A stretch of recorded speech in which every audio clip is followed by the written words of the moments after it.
They said he was mad, delusional, dangerous. Those were the words whispered behind closed doors by neighbors, by scholars, by men in powdered wigs who believed the world had no room for people like him. His hands were always stained with copper and soot, his hair wild like the sketches he scrawled at midnight on scraps of butcher paper. They called him a dreamer, a failure. But beneath the flickering candlelight of his cramped laboratory, he was building something the world had never seen. Something no one dared believe was even possible, Doc. It wasn't just invention, it was obsession. A kind that eats a man from the inside. His wife had pleaded with him to rest, to eat, to speak to people like a normal man. But how could he? When you've heard voices whispering across copper coils, when you've seen sound itself become a ripple of electricity, how can you go back to silence? Every night, while the city slept, he stayed awake testing wires, adjusting magnets, shocking himself more times than he could count just to capture a voice. Not a word, not a sentence. A voice. That was his madness. His purpose, Dot, but the world outside his workshop window didn't care for dreams. The newspapers called him a crank. Other scientists refused to even acknowledge his letters. He had no name, no standing, and no English. Just a vision so large, so consuming, that it would one day become the backbone of global civilization, yet he would never live to see his name attached to it. The irony was cruel. He invented the one device that would carry the voices of emperors, presidents, and lovers across continents. Yet when he died, not a single person spoke his name aloud. They remembered Edison. They crowned Bell. They mythologized Tesla. But him? History swallowed him whole, Dot. And so I ask you, what if the greatest inventions of our time were built by those whose names we were never meant to know? What if history erased the wrong genius? The year was 1849. Florence, Italy. A city where beauty hung in the air like the scent of ancient marble and oil paint. The Renaissance had left its fingerprints on every stone, every fresco, every street corner, bathed in golden afternoon light. To the tourists, it was poetry and architecture. But for the poor, those buried beneath the splendor of the past, it was a place of dust, smoke, and forgotten dreams. Tucked away in a crumbling corner of this glorious city, past the alleys that stank of sewage and rotting citrus, lived a man most locals simply called Lo Strano, the Strange One. His home wasn't much more than a decaying tenement wedged between two silent shops, with cracked windows and shutters that creaked like dying trees whenever the wind passed through. The world outside was changing.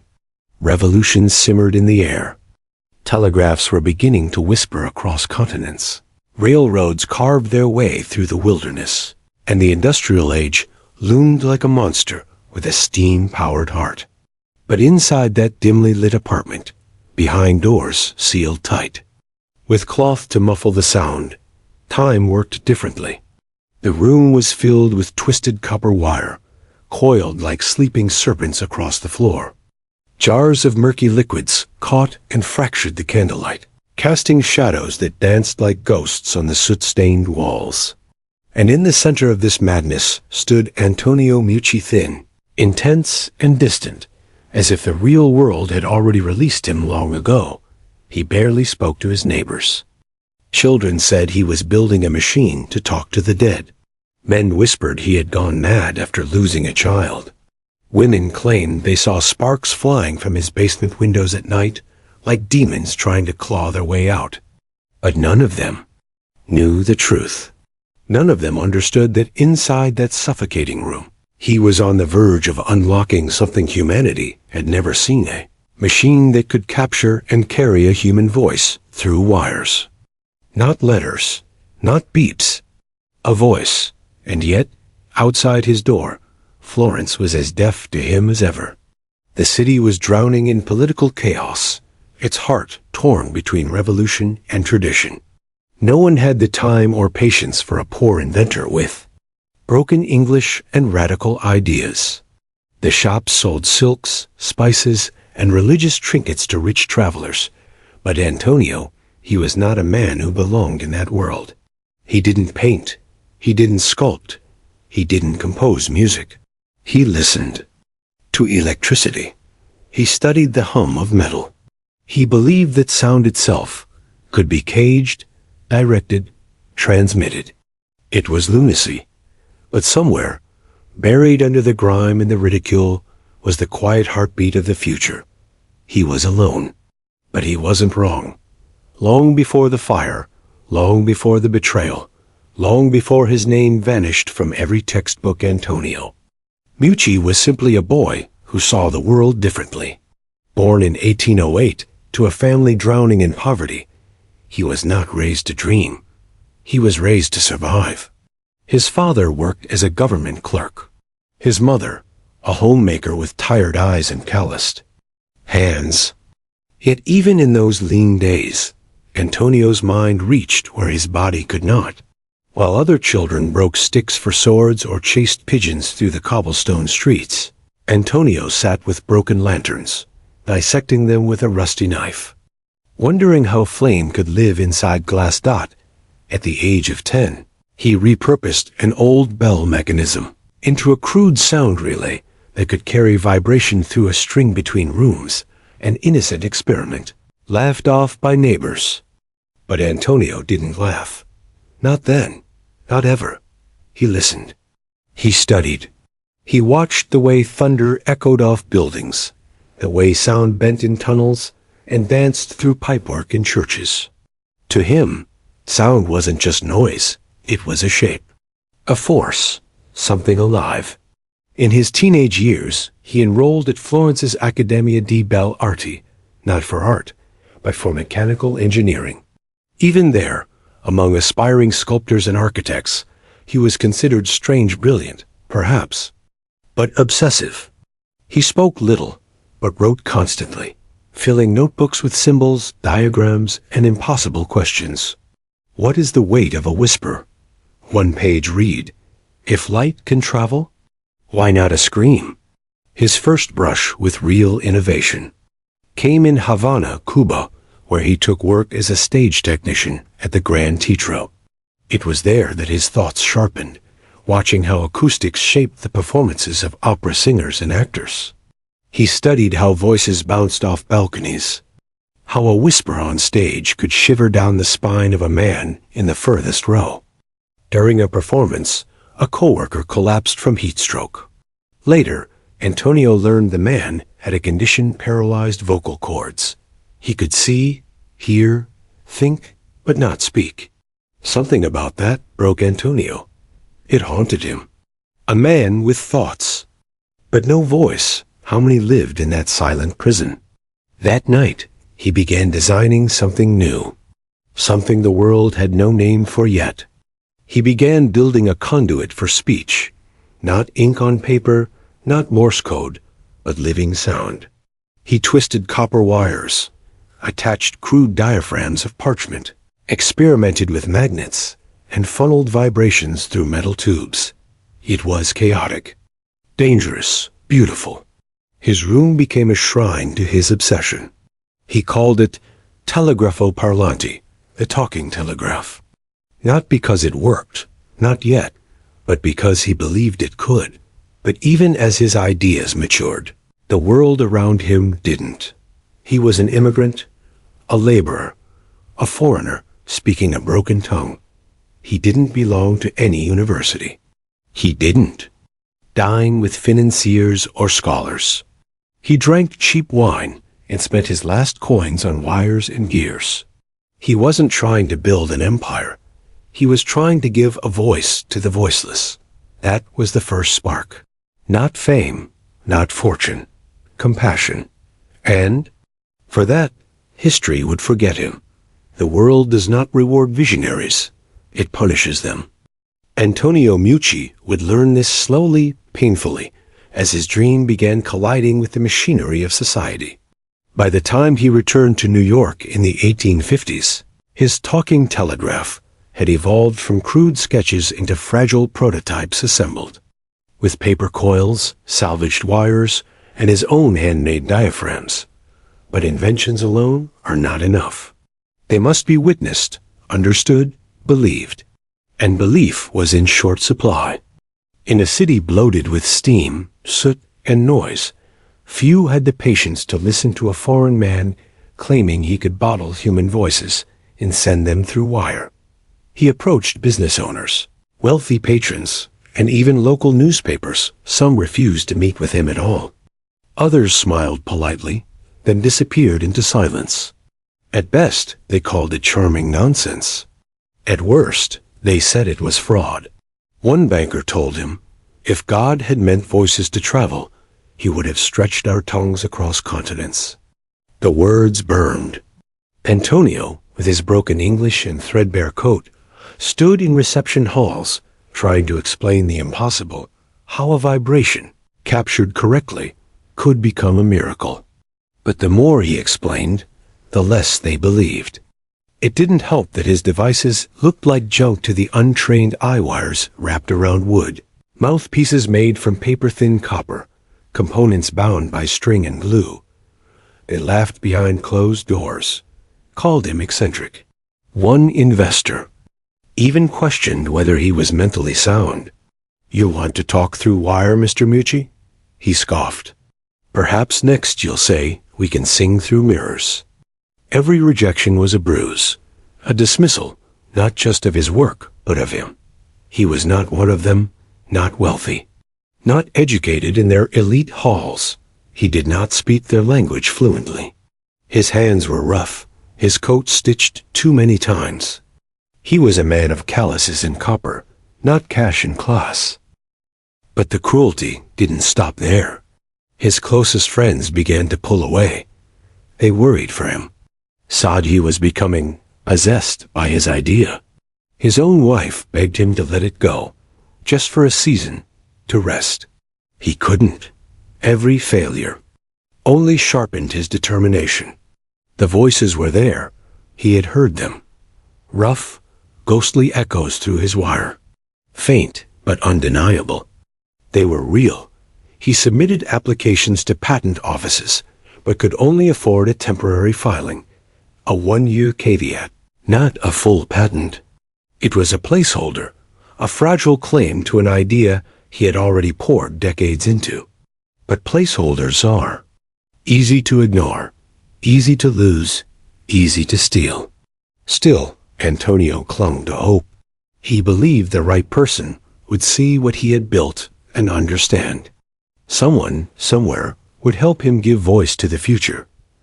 But in that city of commerce and cynicism, hope is often the first thing that dies. No one came.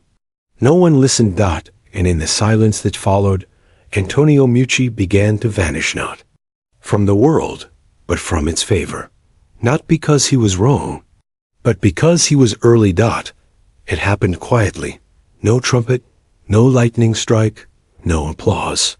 Just a breath held in the walls of a cramped Staten Island workshop, and then released into history.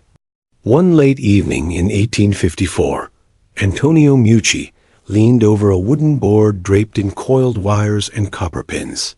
His hands trembled not from fear, but from fatigue, weeks of no sleep, days without full meals, and months spent chasing the edge of sound, chasing something that the world insisted could not be caught.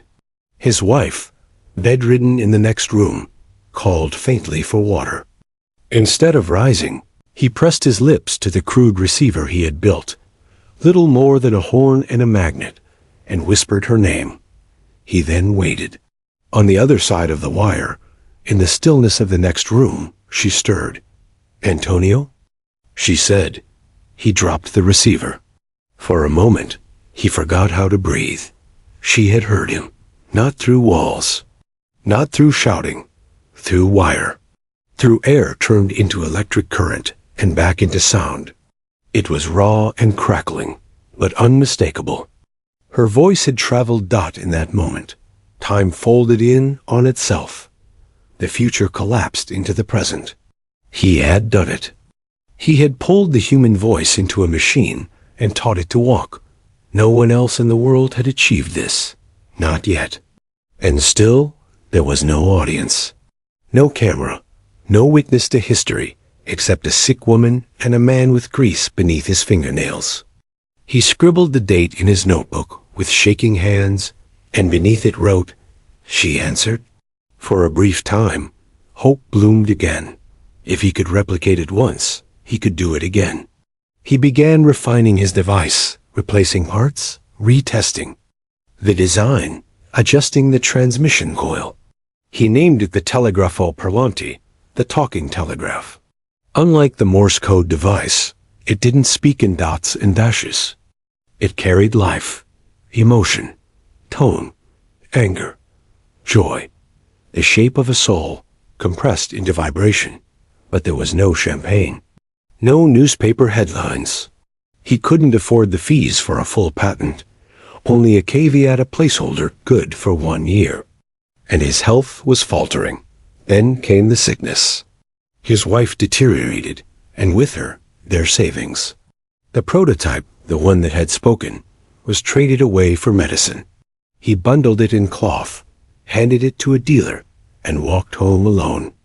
That night, he couldn't sleep. The silence was unbearable.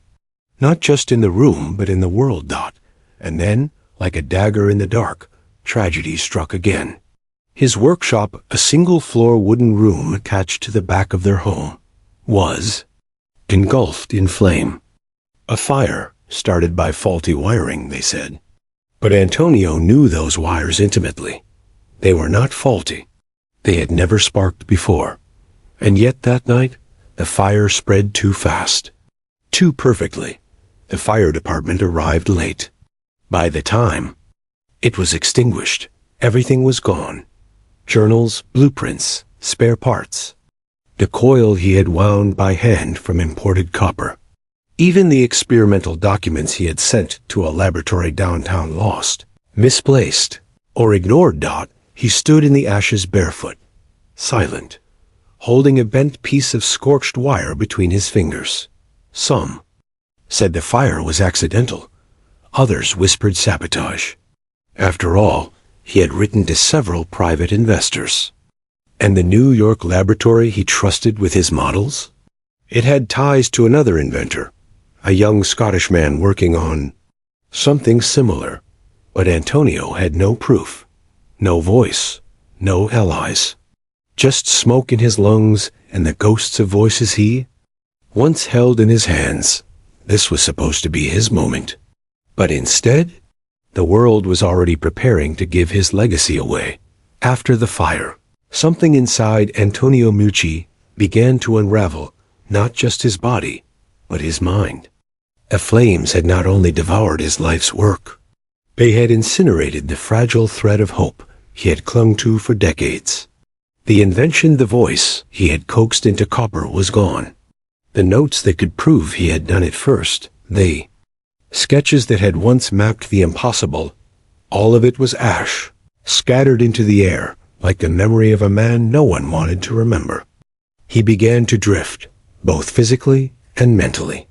Neighbors said he no longer greeted them, that his eyes, once sharp with feverish thought, now looked past people, into a world only he could see.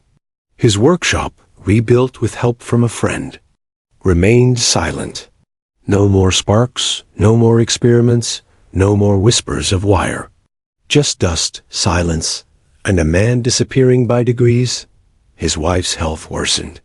Antonio pawned what little remained.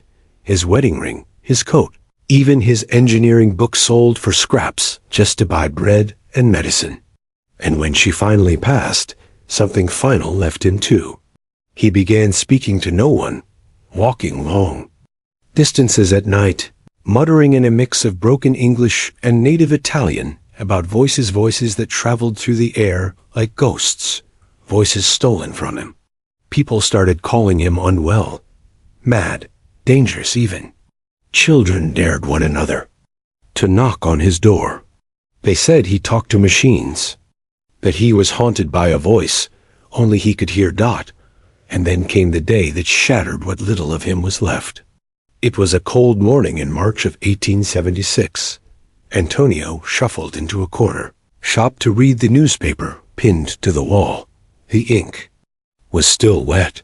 The headline, old and triumphant, read, "Alexander Graham Bell patents the telephone." He stared at it for almost 10 minutes, unmoving. The print swam in his eyes, not because he couldn't read it, but because he could. Every word was a nail, every sentence a coffin. His hands, once so precise with wire and magnet, trembled like old paper. He walked home without speaking. That night, he didn't sleep. Instead, he sat in his cold workshop, staring at the wall where his original blueprints once hung. He remembered the sound of his wife's voice through the coil. He remembered the way her breath caught in wonder. And now, a man across the ocean had claimed it all as his own. Meucci tried to fight back. He filed affidavits, wrote letters, showed what little documentation he had left to the courts. He screamed to anyone who would listen that he had sent prototypes to Western Union years earlier, that they had disappeared, that Bell had been involved with the same lab, that someone had taken his work and dressed it in cleaner words, smoother language, and called it original. But Bell had money, lawyers, institutions. Meucci had none of these. He had only a fragile caveat patent one that had expired years ago due to his inability to pay the renewal fees. The system did not fail him. It erased him, slowly and legally. One denied motion at a time. As Bell was celebrated, awarded, and praised, Antonio watched from the shadows. His name was not only missing from the conversation, it had been surgically removed. Scientific journals made no mention. Schools never spoke of him. The sound he had chased for decades now filled telephone lines across the world. But his own voice had been smothered beneath applause, meant for another man. And in his final years, Antonio would walk along the Staten Island shore in silence. Sometimes he carried a piece of wire in his hand. He didn't say much anymore. When asked what happened to his invention, he'd simply smile and whisper, "They'll hear it, but they'll never know where it came from." They said he was mad, but he was right. The truth, buried under years of silence and litigation, began to flicker back into light like a dying ember refusing to go out. In the quiet aftermath of Bell's patent announcement, as Antonio Meucci aged into obscurity, something unexpected began to resurface. The lost fragments of his past. Among the few possessions he managed to preserve after the fire were faded receipts, torn notes, and a smudged letter addressed to the laboratory at Western Union. He had sent them prototypes, real functioning models of his talking telegraph, years before Bell had filed anything. They had promised to evaluate the invention, but when he inquired later, they claimed no record of such delivery. The devices were never returned, the documents vanished, and the correspondence mysteriously stopped. For years, Antonio had suspected betrayal, but he never had the power to prove it. Now, an old friend, an ex-employee at the same Western Union lab, stepped forward, quietly, anonymously. He recalled seeing Meucci's work, said it was passed between hands in a back room, studied, even admired. One engineer allegedly joked, "This old Italian might be onto something." Then, nothing. The project disappeared from discussion. Weeks later, a young man connected to a wealthy Boston family and a known associate of the lab filed a patent for something strikingly similar. That man was Alexander Graham Bell. Antonio's suspicions hardened into something darker, something colder. This was never about coincidence. It was about timing. Bell had means. Bell had access. Bell had silence on his side. And Antonio? He had no voice, no lawyer, no protection. He had become the perfect man to erase, with the help of a small group of immigrant engineers. Antonio drafted a legal complaint. It was fragile, written in broken English, with stacks of worn papers, faded drawings, and burned pages salvaged from the edges of the fire. He filed it not to win, but to be heard. And for a moment, the walls of silence cracked. In 1887, the now, sir, U.S. government launched a formal investigation. The findings were damning. It stated there was sufficient proof to establish that Antonio Meucci had created the first working telephone, and that his prototypes were indeed sent to the same lab that Bell had connections with. But by the time the report surfaced, Meucci was an old man frail, coughing blood into a handkerchief, sitting alone in a rented room. The trial never reached the courtroom. Legal complexities, delays, technicalities, and then Meucci died. The case was quietly closed. History exhaled and moved on conveniently. The textbooks stayed the same. Bell's name remained carved into the story. Meucci's, like smoke, drifted into the forgotten corners of time. But the documents, the investigation, the testimonies, the fragments still existed, not as justice, but as proof.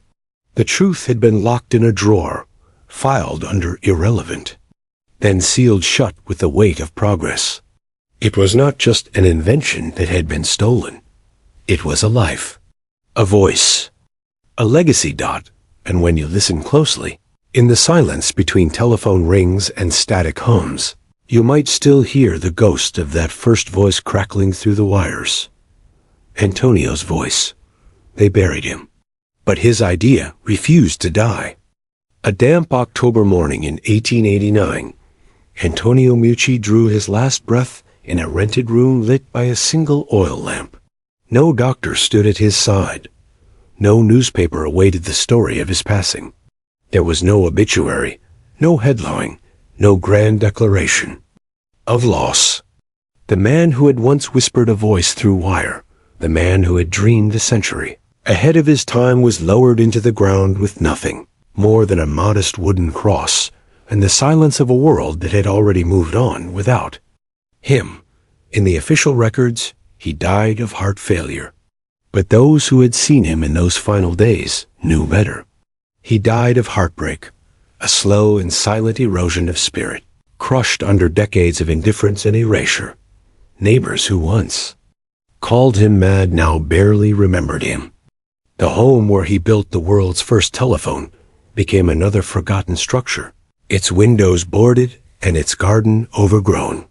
Inside, the remaining sketches he had once clung to had yellowed, curled at the edges, and faded into near illegibility. His last invention, never completed, gathered dust in the corner, its coils tangled like veins cut from their source. He had tried, one final time, to rebuild the device that had once carried his wife's voice across the room. But the wires no longer sang, and perhaps neither did he. After his death, there was no mention of him in the American press.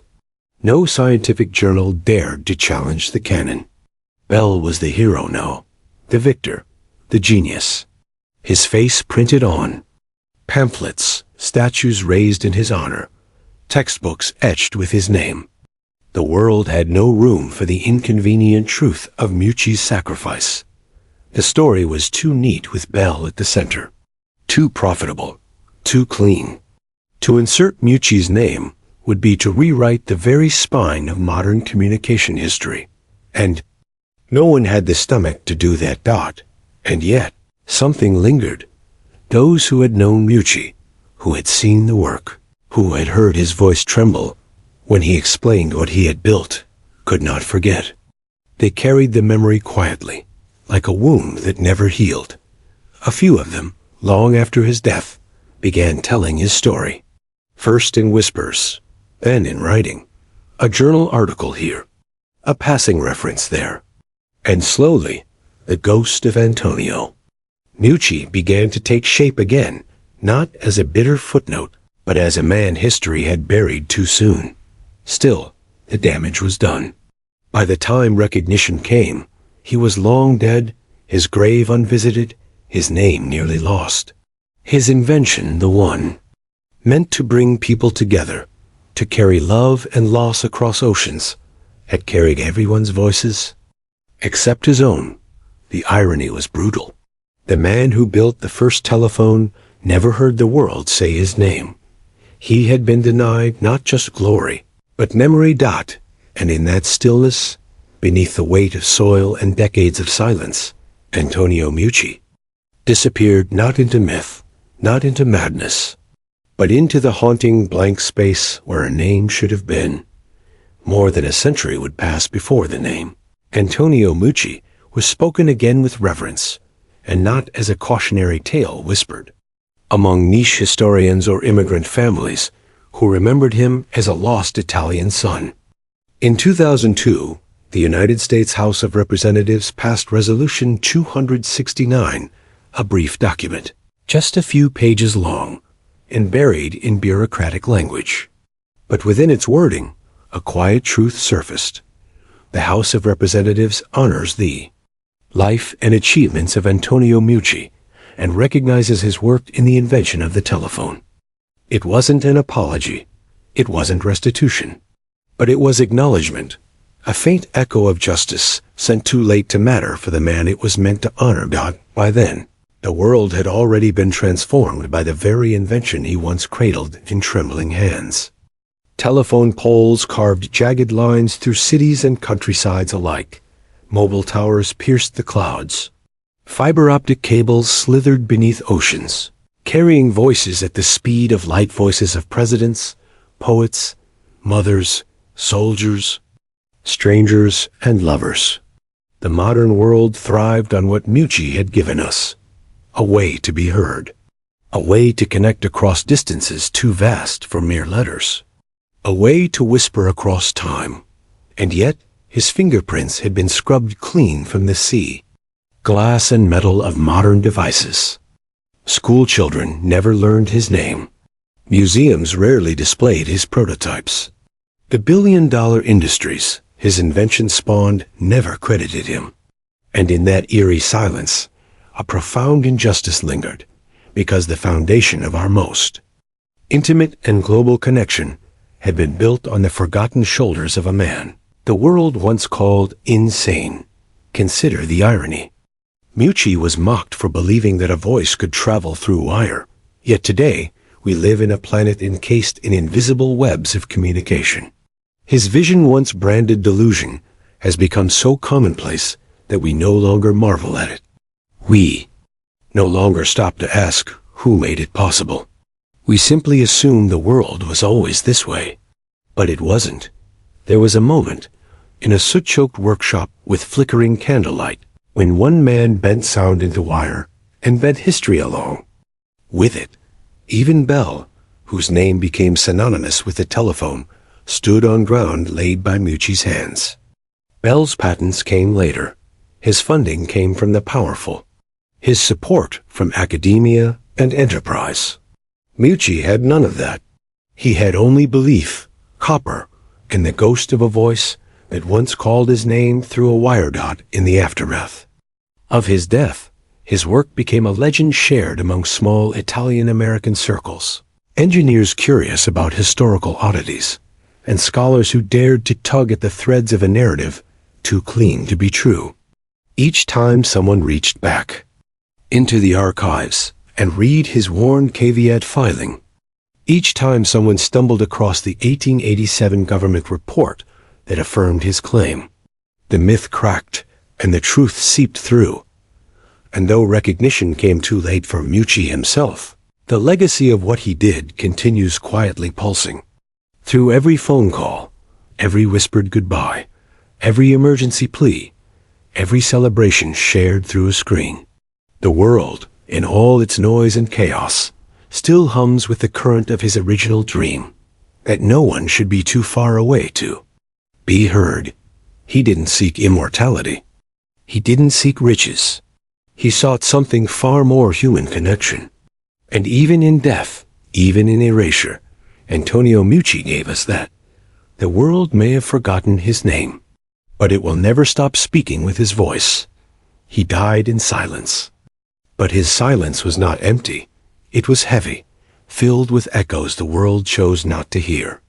And even now, more than a century later, that silence still stretches across our lives, beneath the static hum of every phone call, hidden in the invisible data streams that carry our most intimate words. Every "I love you" spoken across oceans, every goodbye whispered in haste, every urgent call, every tearful confession, every voice trembling in joy or fear, all of it rests on the bones of an invention born not in a polished laboratory, but in a dark, cluttered room where a forgotten man once dared to listen to the future. Antonio Meucci never asked for glory. He never imagined a world that would put his name on buildings or stamp it on the front of history books. All he wanted was for a voice, any voice, to be heard across distance. He believed that human connection should not be bound by walls or time or silence. But the irony remains a cruel one. He gave the world the ability to speak, and the world repaid him by silencing his name. His story isn't just a tale of innovation. It's a warning, a reminder that history is not written by truth. It is written by those with money, with reach, with access. For every inventor celebrated, how many more have been erased? For every bell, how many Meuccis lie buried, their voices muffled under the weight of manufactured legends? We like our heroes clean and simple. Meucci was neither. He was stubborn, poor, foreign, obsessed. But he was also right. And that terrifies history more than any mistake ever could. And so, as you hold your phone, as you speak across a screen, as your voice rides invisible waves born from copper and wire, remember that there was once a man who held the same dream, who built the skeleton of this world and died unheard. They erased him from the patent office. They burned his workshop. They let him die in poverty. But they could never unbuild what he created. They said he was mad, but he was right. They buried him. But his ideas refused to die. And now, if he could hear us speaking, millions of us, at once across time, space, oceans, walls, would he smile or would he weep? Because maybe the real tragedy is not that history erased Antonio Meucci. Maybe the tragedy is that we let it. What other voices have we forgotten? What other truths lie burning in silence? And most haunting of all, who else invented the future only to die before it arrived?